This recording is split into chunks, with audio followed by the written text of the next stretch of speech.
بسم اللہ الرحمن الرحیم۔ السلام علیکم۔ حضرت سیدنا ابو ہریرہ رضی اللہ تعالیٰ عنہ سے مروی ہے کہ رسول اللہ صلی اللہ علیہ وسلم کا فرمان عبرت نشان ہے۔ اللہ عز و جل فرماتا ہے، قیامت کے دن میں 3 افراد کا خصم ہوں گا، یعنی میں ان سے مطالبہ کروں گا اور جن کا میں خصم ہوں گا ان پر غالب آ جاؤں گا۔ نمبر 1، وہ شخص جسے میرے لیے دیا گیا پھر اس نے اس مال میں بددیانتی کی۔ نمبر 2، وہ شخص جس نے کسی آزاد آدمی کو بیچا اور اس کی قیمت کھا گیا۔ اور نمبر 3، وہ شخص جس نے کسی کو اجرت پر رکھا پھر اس سے پورا کام لیا مگر اس کی اجرت نہ دی۔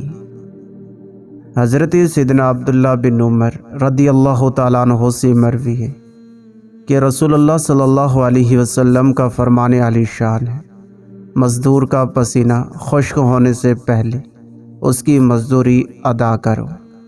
اللہ پاک ہمیں ان احادیث مبارکہ پر عمل کرنے کی توفیق عطا فرمائے، آمین۔